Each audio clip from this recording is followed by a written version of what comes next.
In today's video, we're kicking off a new series where we start the season previews for all 31 NHL teams. We're going to get things kicked off today with the Montreal Canadiens. And that's coming up next.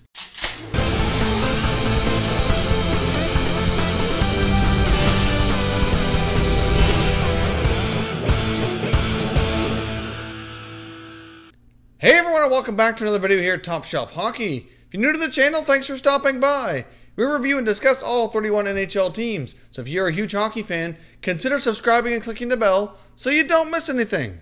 So as I mentioned off the top, today we're starting our season preview series for the upcoming 2018-19 season, and we're getting started here with the Montreal Canadiens. Now these season previews are going to be divided up basically into 4 segments. The first segment, we're going to do a quick recap of the 17-18 season, take a little bit of a deep dive into their statistics from the 17-18 season, see how things went. The second segment we're going to call additions and subtractions, basically where we take a look at the roster from last year to this year and take a look at what's changed, as well as any potential rookies who might be able to get into the mix here and make an impact on the team. The third segment, we're going to take a look at a projected lineup for the team, including the goaltenders, defense, and the 4 forward lines. And then lastly, in the fourth segment, we're going to take a look at what I expect to have for results for this team for the upcoming season. So let's jump in here with the first segment and take a look at their 17-18 results and analyze this team and how things went. Obviously, as we know, the Montreal Canadiens had a tough year. They finished in 6th place in the Atlantic Division. They finished with a record of 29 wins, 40 losses, and 13 overtime losses for 71 points. Certainly not the results they were expecting after the year prior, finishing up much higher in division and being a playoff team. Obviously, this was a very disappointing year in the 17-18 season for the Montreal Canadiens. They struggled to score, only putting up 209 goals, which put them in 29th place in the league for goals for. They also didn't do so well in goals against, allowing 264 goals against for 26th best in the NHL. So obviously those are 2 key areas for what you give up and what you put in the net yourself, and neither result was fantastic, finishing with a minus 53 goal differential. Obviously, key players like Max Pacioretty and Shea Weber and Carey Price didn't exactly have the best years due to lack of performance, as well as a lot of injuries involved. So those 3 guys obviously are very key for this team, and things did not exactly go their way during the 17-18 season. Now let's take a little bit deeper look here at some of their stats. Let's jump over and have a look at special teams.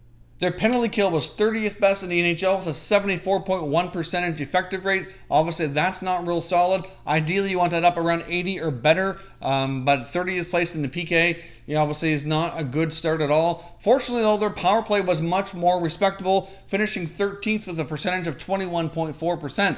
Considering that they had trouble scoring and how the rest of their offensive statistics look, actually the power play was kind of surprising, really, but it was one of their areas of their game that was pretty strong last year.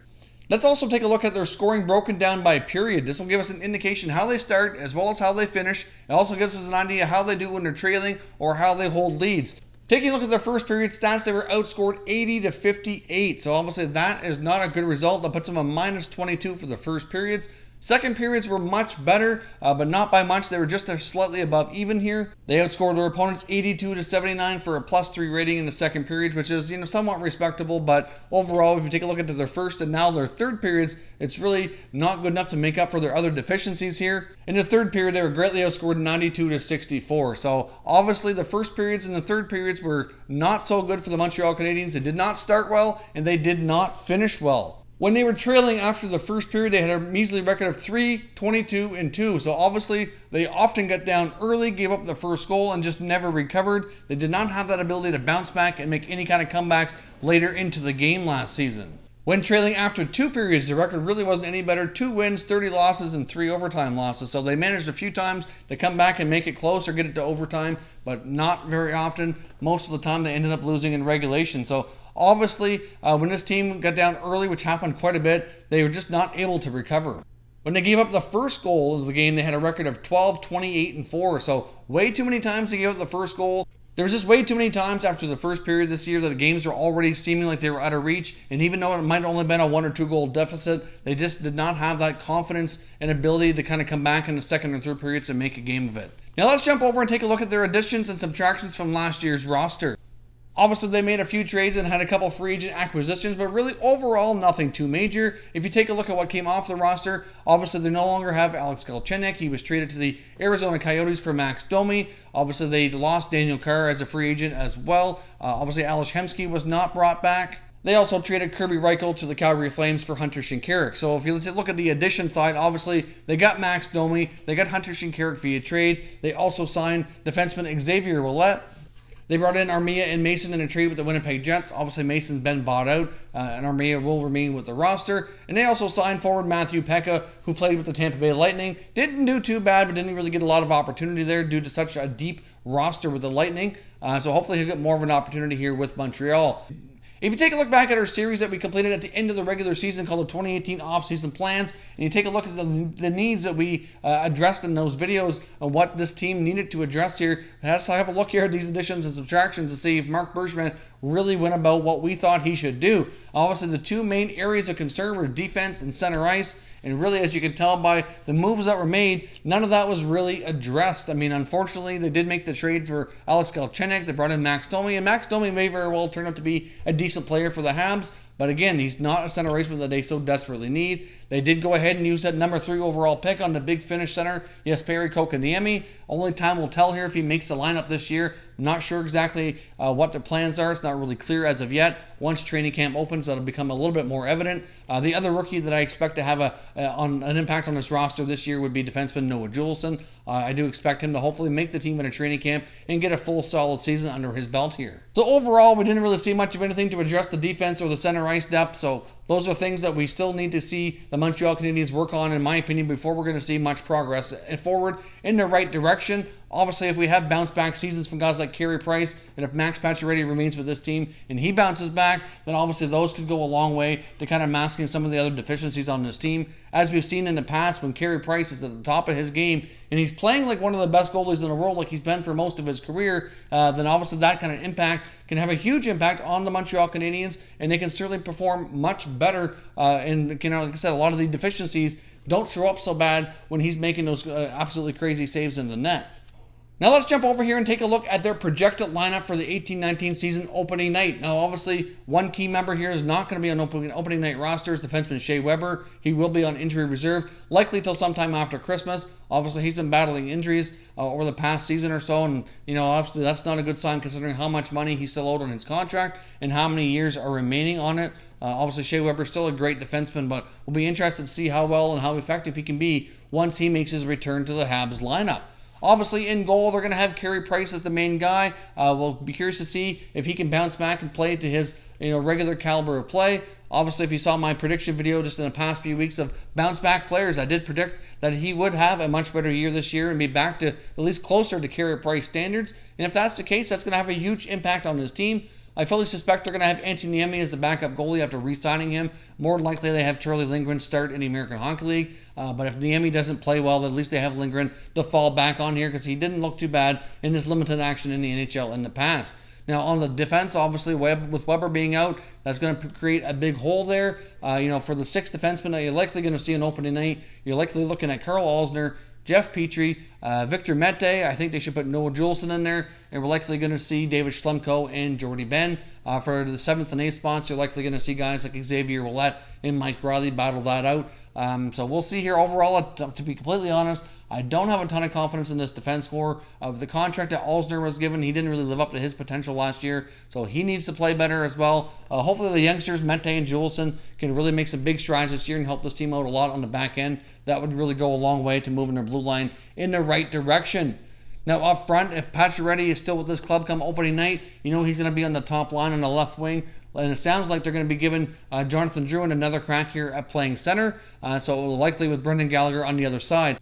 So your top line on opening night, assuming Pacioretty's still with the club, likely going to be Drouin, Gallagher, and Pacioretty on your top line. I would assume more than likely Philip Deneau will slot in as the number 2 center, probably with Paul Byron and Max Domi. At least that's what I would think. I think those guys are given an opportunity here being a second-line guy. I mean, Byron's got back-to-back 20-goal seasons now, so I think he deserves an opportunity to play in the top 6, especially considering where the depth is with this team. I think he'll be given a chance there. Your third line, could consist of players like Matthew Pekka, maybe Andrew Shaw, maybe Lehkonen on the other side. I can certainly see that. Maybe Joel Armia might fit in on the third line as well. You certainly have some other guys who can be on the fourth line as well, like Thomas Plekanec. Obviously, he's returned. I didn't include him on the addition-subtraction segment because he was with the team for most of last year, traded to Toronto, then re-signed. So he was a subtraction and a re-addition, I guess. But either way, Plekanec's back. I expect him to probably be one of the bottom six centers, probably in the fourth line. At least that would be my guess. I mean, he could play in the third line spot, but really based on where his plays at the last couple of years,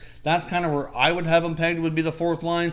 Obviously, Delorier's played really well since his time in Montreal, so I suspect he'll be battling out for a spot in the bottom six as well. You still got guys like Charles Hudon, Jacob Delarose as well. So, I mean, they do have a lot of guys who can play center. Unfortunately, they just don't have much on the higher end of the spectrum for talent and skill-wise, but they certainly have lots of guys who can battle for those, number 2, 3, 4 spots. And hard to say who's going to end up keeping on the roster and who may have to go down and play in Laval in the American Hockey League, because they do have more than enough forwards that have enough NHL experience to possibly play, especially when you're looking at guys for your third and fourth line. So obviously some of those guys, like I said, not everybody can fit on that roster. So there's going to be a couple likely have to go down and play in the American Hockey League level. So for right now, they certainly have lots of depth on the wings. They have lots of guys that could certainly have an opportunity to improve and get a bigger role with this club, like Joel Armia and Matthew Pekka. Even Max Domi, for that matter, could potentially really have bounce back years and really have a chance to take their game up a notch and really show that they can be a higher level winger at the NHL. So hopefully these guys will take advantage of their opportunity, score a few goals here for the Habs, because they're certainly going to need it. The big question with this lineup, though, is will Max Pacioretty be there on opening night? I mean, we've talked about this player enough on this channel recently. I don't need to remind you. I'm sure all Habs fans are well aware of everything that's going on. It's kind of a little bit of a circus around that player right now and how things are going on between ownership and Marc Bergevin and Max Pacioretty. Really, it almost seems like they really should move him just to make it all kind of go away, get a fresh start. But at the same time, it's hard to part with a guy of that caliber. Obviously, scoring goals is a problem they have. He's really good at that. So I still don't completely understand why they want to move away from Max Pacioretty. But I guess the big question for you that I'd love to hear some comments on is, will Pacioretty be there come opening night, or will we see this all dealt with and him traded away before October here rolls around? Now lastly here, let's talk about what we expect out of this team and where we're likely going to see them finish in the standings during the upcoming 18-19 season. Now if you saw any of my series of videos here on my NHL predictions leading into the season, you would see that I didn't predict too many great things for the Montreal Canadiens. I do have them finishing in 7th place in the Atlantic Division. And really, I think if they do end up trading Pacioretty, and it's looking more and more like that all the time, I fully suspect him to struggle even more than before. Even if he stays and bounces back, along with a bounce back from Carey Price, I think they likely could prove me wrong here and move themselves up in the standings. Obviously, having a world-class goaltender and a 30-goal scorer certainly does go a long way to making the team improve. So obviously, we'll see what this team is capable of. But right now, just based on how everything's gone this offseason, the fact that Marc Bergevin, in my opinion, hasn't addressed the team's needs appropriately, and is still going to be a few years away from really developing some higher-end centers like Kotkaniemi. Plus, they might be able to draft another center iceman, possibly in the 2019 draft, depending on if they finish lower in the standings, get another high pick. Obviously, do have some other prospects as well, like Ryan Poehling coming through the system. So, things could be better here in a few years' time. But for the short term here, I do see the Canadiens continuing to struggle scoring goals. They might be able to cut down the goals against with better, stronger, more consistent play at a Carey Price. That will go a long ways. And I think we'll make them more competitive. But I think we're going to see them probably, be involved in more entertaining hockey, more closer games. But I think more often than not, they will still come out on the losing side, unfortunately, for the 18-19 season. But the 2019 NHL draft is looking really solid. There's some great players near the top of that list that would be a tremendous help for this team. So obviously, if things don't go well for the Habs this year, they can get themselves another high pick. They can grab themselves another top quality player in the 2019 draft and really start moving this team forward here in the right direction. And hopefully, if Bergevin pulls the trigger and trades Pacioretty, he can actually get somebody back that can help this team. Hopefully right away or soon.